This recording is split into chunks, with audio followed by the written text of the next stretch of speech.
Our heroes past shall never be in vain. To serve with heart and mind, serve unity. We are able to go out fighting and wasting, to possess the land from north to the south.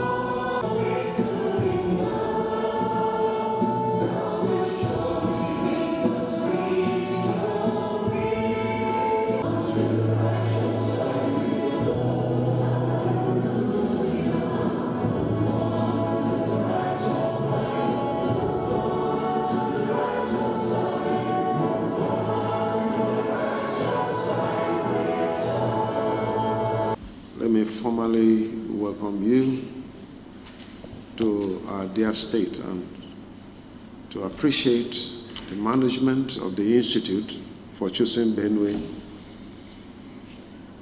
for this tour. There couldn't have been a better time than now, having security experts and students visit our state at a time that we are faced with intensive security challenges. I believe that your study here will help you, and as you rightly said at the end, recommend to the presidency what you think to be done. So we appreciate this visit.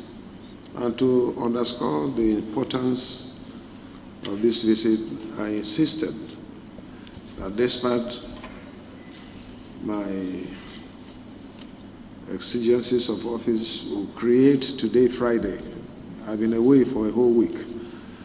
I wanted myself and my deputy and other members of Benue State Security Council to be around with me in this interaction. That was why we're doing this courtesy call at this late hour of your visit, because we wanted to be part of it. And so we appreciate you for visiting. And as the team of your research in this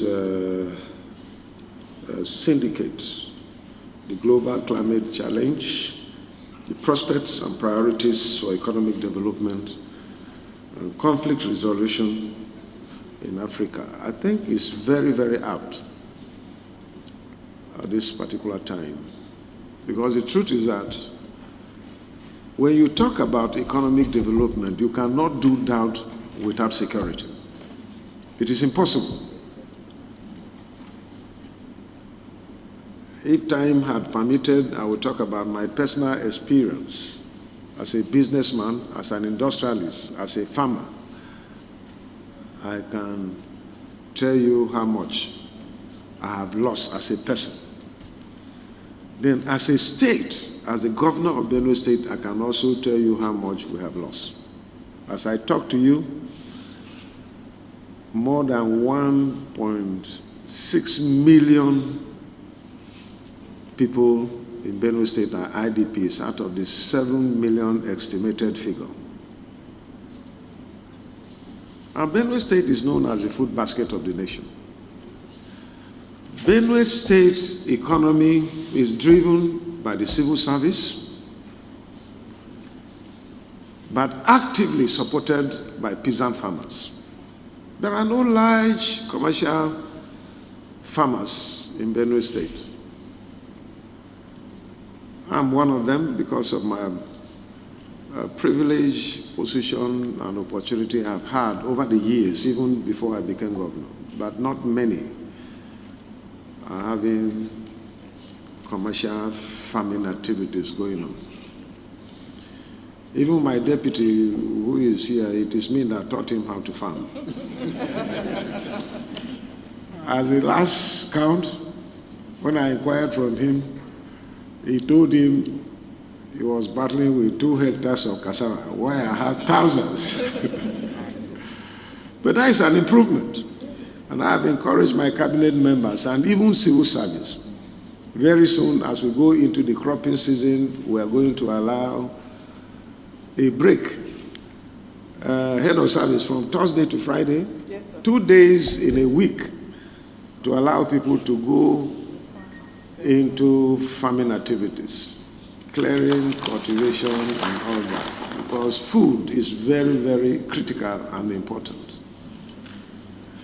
And at harvesting period, we allow the same rule. For 2 months, we allow 2 days per week.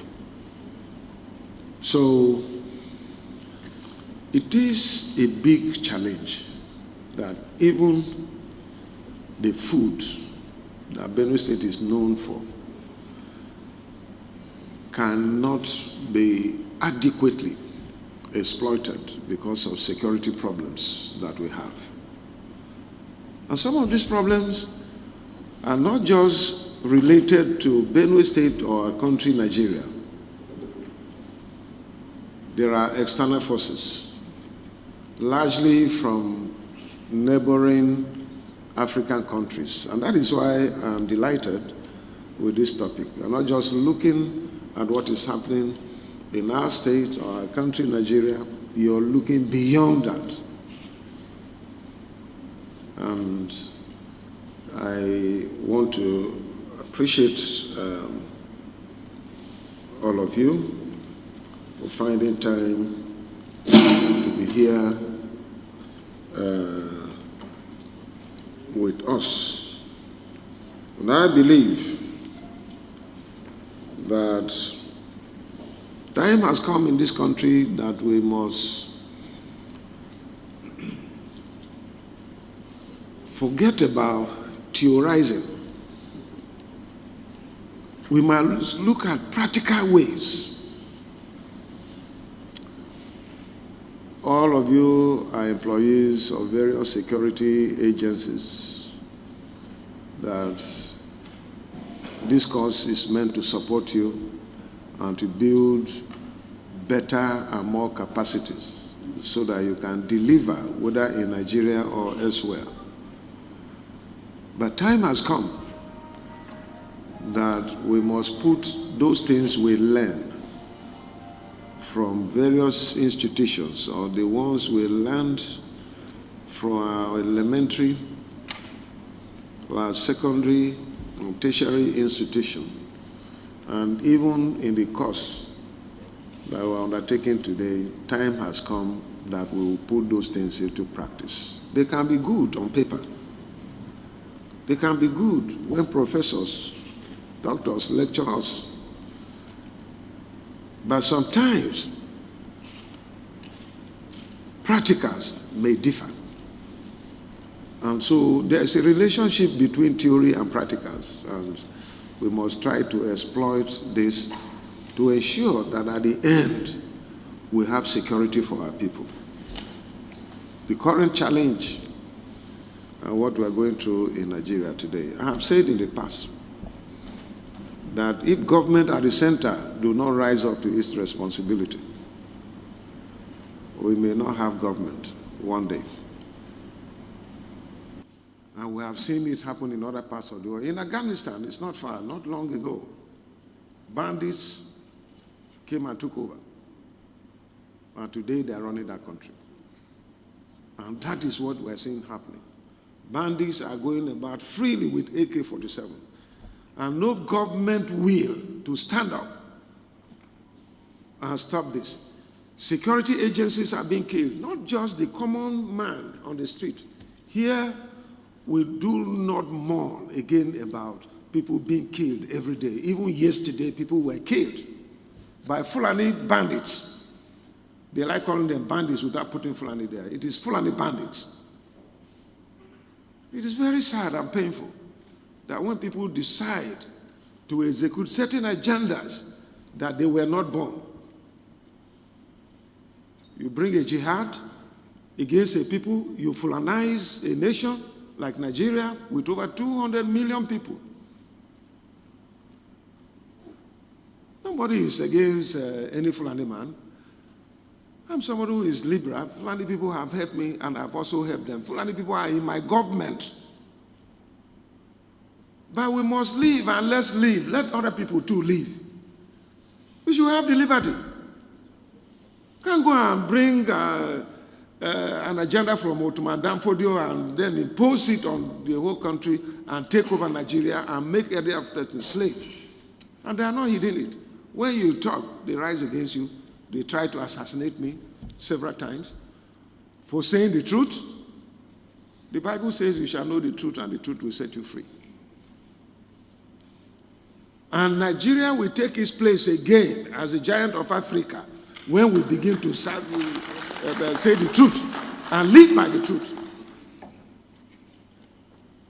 But when we live lies, falsehood, deceit, and cunning ways of turning things around and making things in your interest, these things will not work. We deserve a better government. This government led by Muhammadu Buhari and APC have failed this country.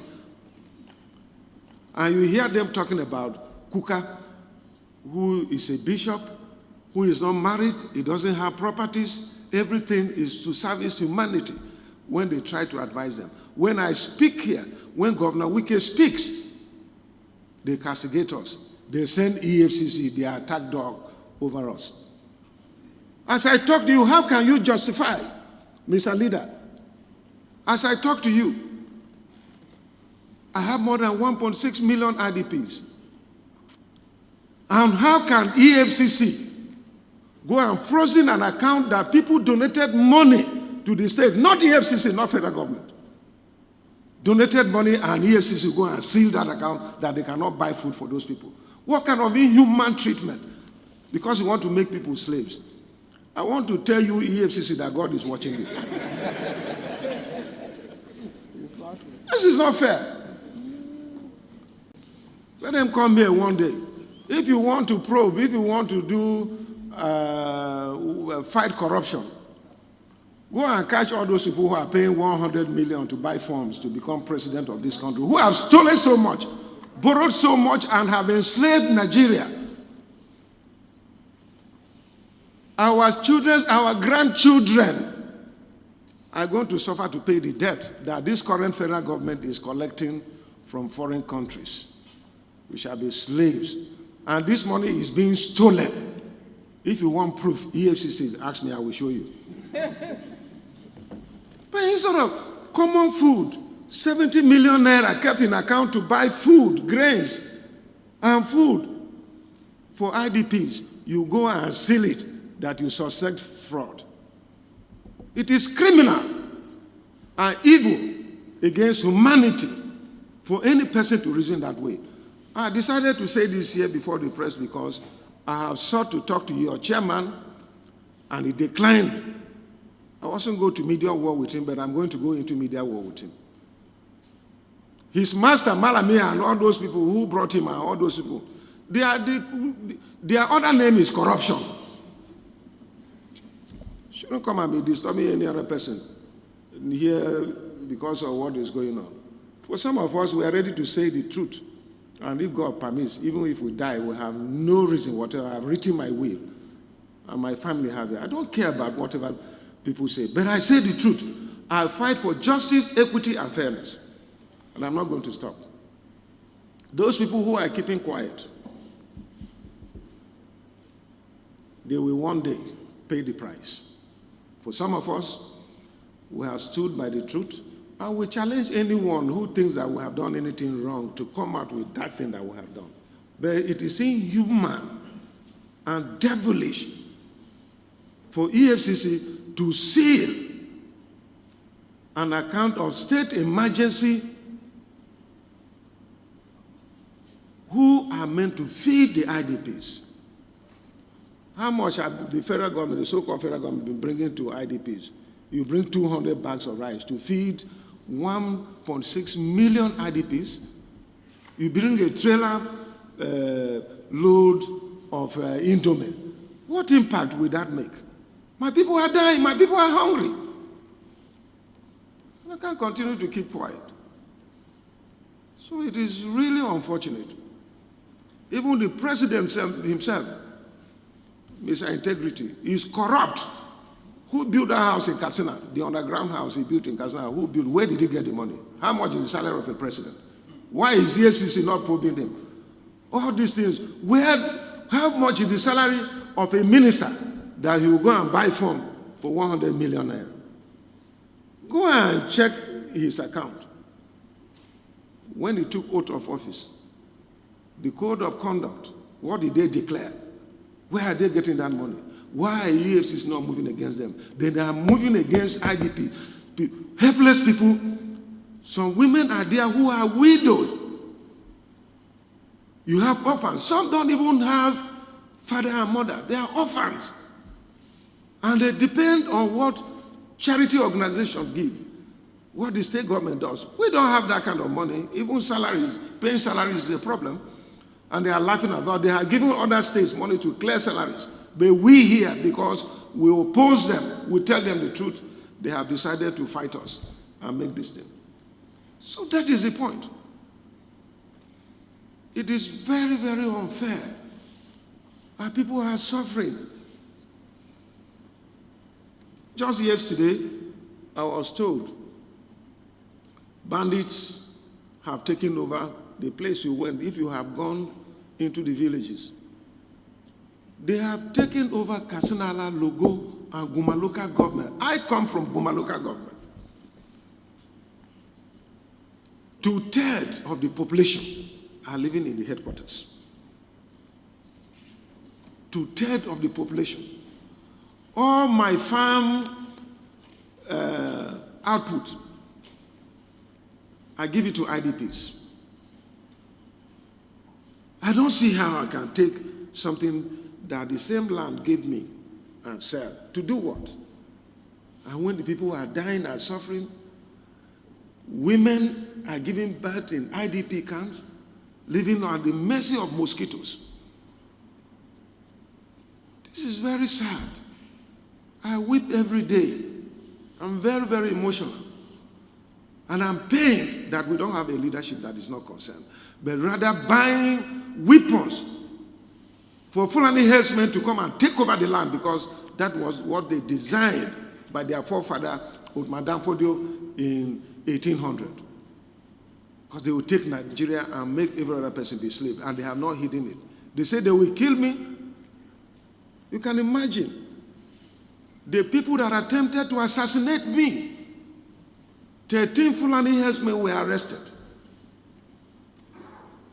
Not even herdsmen, but Fulani men were arrested. I was told by the security people who came to investigate, led by this 419 called Abakari, who is a drug addict and pusher. They arrested them. For more than 1 year, they were doing investigation. And I kept complaining that, look, justice delayed is justice denied. Where are these people? And they came back and arrested my cousin and one Juku man. And at the end, they freed the 13 Fulani suspects. And they brought my cousin and the Juku man, and I prosecuted them in Makodi. Haba. Haba. That cousin that they arrested and are prosecuting was with me, and we were running together for our dear life on the day of the attack. So you can imagine, how can things work in Nigeria? How can you get things running? It is an unfortunate situation.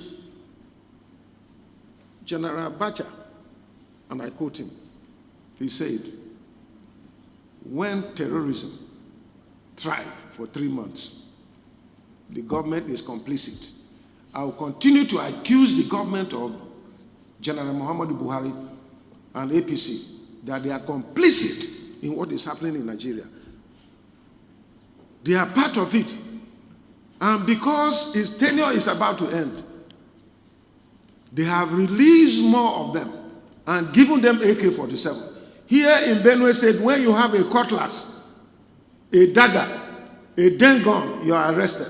But those people with AK-47 are being protected. I tell you, I'm pained because even yesterday, 3 people were killed in one of the villages in Makudi local government, where we are, in Makudi local government here. And they took away 4 women. What do you suspect that they will be doing with those women? Is it not raping them? They rape, and this thing, they wrote it. They went to press and said that they are going to kidnap our women and rape them. Our children, they will rape them. And then you don't want anybody to talk. If you talk, you send EFCC to come after people. I mean, it's very, very unfair. Me, I'm ready to face EFCC. At any time, if you think I have done anything, if I've done anything outside the budget that the Benue State House of Assembly approves for me, come here. If you come against me, I will go against you too and take you to court. I already have a 100 million judgment against EFCC. You are not God. And thank God you have a representative here. If you have access to your chairman, tell your chairman I will focus on him, because I pleaded with my Attorney General to call him and draw his attention to what these people are doing here. Every day you just go and arrest innocent civil servants, innocent appointees. What is the meaning of that? If there are evidence, bring it forth. I am against corruption. You cannot be doing this kind of a thing. But if you want to fight corruption, start with the head. Start from Buhari himself. Then we will know that you are really fighting corruption. Start with Malami, the Attorney General of the Federation. Start with those ministers. Then we know you're doing something. Arrest those people who are buying funds of 100 million naira and doing campaigns worth 500 million naira already. Have you not been seeing them? Live coverage alone is how much? Those stadiums they hire, those people they pay to come to them. Billions of nairas are being spent. And you can't go against them, you come against people who have not done anything. How can you prosecute people and be celebrating that you arrested people, Yahoo boys? Who sent them to Yahoo boys? It is because of unemployment, which this government has brought against them.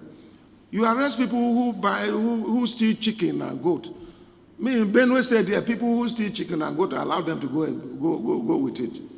Even in my factories, people steal, but I allow them to go because it's hardship. So what do you want them to do if they have no food to eat? Go to my factories, they will tell you reports. And anytime management report to me that, look, these people came and stole this money, I say, free them, I will pay you the money. It is our fault who are leaders. We have failed in our responsibility. If you have provided jobs for them, they will not have time to go and steal. So people who steal goat and chicken, you jail them. People who steal billions, and you allow them.